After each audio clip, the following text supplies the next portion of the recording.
Assalamualaikum warahmatullahi wabarakatuh. Halo guys, perkenalkan aku Fani Salsabila. Aku Raras Arem Gusumaning Tias. Kita berdua akan menceritakan kembali atau mengulas cerita di novel yang berjudulkan Bumi Manusia. Novel yang berjudul Bumi Manusia merupakan karya Pramudia Anantatur. Novel setebal 535 halaman ini diterbitkan oleh Lentera Dipantara pada tahun 2015 yang telah dibuat versi filmnya yang disutradarai oleh Hanung Bramantyo. Latar atau setting novel Bumi Manusia adalah Wonokromo dekat Surabaya di Jawa Timur. Novel Bumi Manusia bertemakan kisah percintaan seorang pemuda keturunan pribumi Jawa dengan seorang gadis keturunan Belanda dan perjuangannya di tengah pergerakan Indonesia awal abad ke-20. Alur dan penokohan novel Bumi Manusia. Ini adalah kisah dua anak manusia yang meramu cinta di atas pentas pergelutan tanah kolonial abad ke-20. Inilah kisah Minke dan Annelies. Minke digambarkan sebagai sosok yang ingin berkontribusi bagi bangsanya, namun juga harus berhadapan dengan kesulitan dan dilema pribadi. Pada suatu hari di Surabaya, Minke diajak temannya Robert Surhoff untuk melawat ke rumah keluarga Malema. Kedatangan Minke disambut dengan penuh kecurigaan oleh Robert Malema, sedangkan dia menyambut Robert Surhoff dengan keakraban. Namun berbalik dengan adiknya yaitu Annelies Malema dan ibunya Ontosoroh yang menerima Minke dengan gembira. Annelies adalah seorang Indo yang selalu ingin menjadi pribumi seperti ibunya yang memiliki parah cantik, ramah, dan baik hati. Ini adalah Nyai Ontosoroh, ibu dari Annelies dan Robert.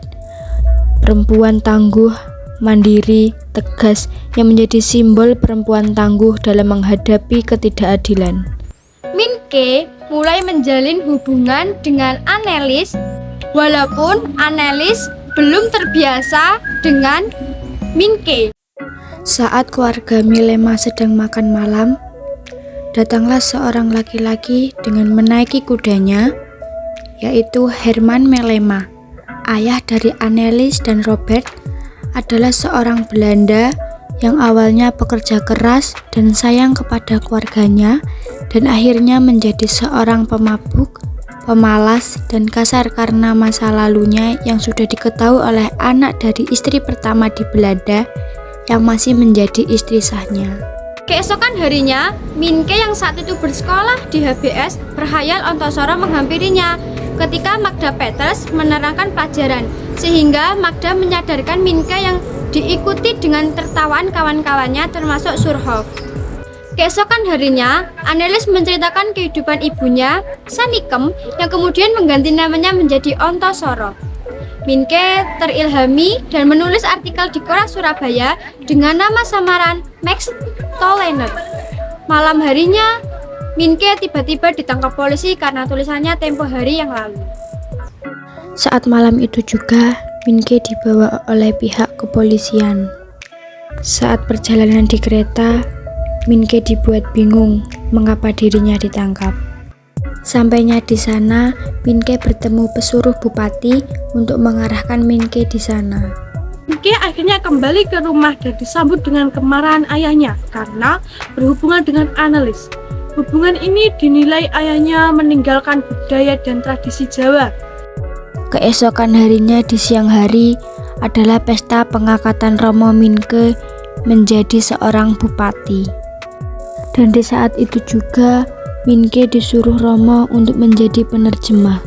Suatu hari, gendut sipit didapati penjaga rumah Annelies sedang memata-matai rumah itu, sehingga memancing Darsa, Minke, dan Annelies mengejar hingga rumah pelacur.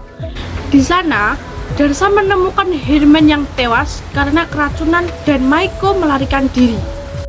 Setelah kejadian itu, Ontosoroh, Annelies, dan Minke dipanggil di pengadilan untuk menjelaskan apa yang sebenarnya terjadi. Dalam persidangan ini, keluarga Malema dianggap bebas dari tuduhan karena yang sudah meracuni Herman adalah Maiko, dan pemberi racun itu adalah Ah Chong. Pada keesokan harinya, Min-ke dan sahabatnya mendatangi Antasara untuk meminta restu karena Min-ke akan menikahi Anneliese. Akhirnya Min-ke dan Anneliese sah secara agama menjadi suami istri. Setelah pernikahan Min-ke dan Anneliese selesai, Ibu Antasara dipanggil di pengadilan untuk membahas harta peninggalan Herman Melema yang sudah meninggal. Ternyata ada akal busuk di balik itu semua, di mana Maurits akan merampas semua hartanya karena hak pilih sebagai anak Herman Melema. Robert hilang dan Anneliese dianggap masih di bawah umur, maka harta akan dirampas oleh Maurice Malema. Di sisi lain, Min-ke yang menyela Ibu Antasara kalau Anneliese sudah menikah dengannya, kenapa tidak diperbolehkan mendapat harta Herman Melema, dan ternyata pernikahan mereka berdua dianggap tidak sah. Mengapa semua itu terjadi? Ternyata ada rahasia disembunyikan Herman, yaitu selama ini Herman belum menceraikan istri sahnya yang di Belanda, dan pada akhirnya Herman Melema tidak bisa mengakui Robert dan Anneliese sebagai anak secara hukum. Namun kabar dari Amsterdam bahwa Ibu Maulid sudah menggugat cerai Herman, ternyata pengakuan Maurice Malema hanyalah dusta. Di pengadilan selanjutnya, Ibu Antasara dipanggil untuk membahas hak asuh Robert dan Anneliese. Karena dianggap pernikahan Antasara dan Herman Malema tidak sah, maka Antasara tidak menerima hak asuh Anneliese. Peristiwa ini membuat Anneliese akan diangkut dari Surabaya menuju ke Amsterdam. Dengan tegas, Min-ke menolak pernyataan tersebut dengan alasan dia sudah menikahi Anneliese secara sah di Mahkamah Agama, dan bukti Min-ke dipanggil ke majelis mahkamah dan mendapat surat pernikahan yang dianggap sah. Namun beda dengan hukum di Eropa bahwa Anneliese dan Min-ke belum sah. Banyak warga yang menentang pernyataan hukum Eropa karena dianggap memisahkan ibu dan anaknya. Setelah pertumpahan darah, keesokan harinya Anneliese dijemput oleh pihak Belanda untuk pergi dari Surabaya. Dan itulah cerita dari novel Bumi Manusia. Nilai-nilai yang dapat kita ambil dalam cerita tersebut: menjadilah orang yang jujur, bertanggung jawab, mandiri, menjadi diri sendiri, dan mempunyai keberanian.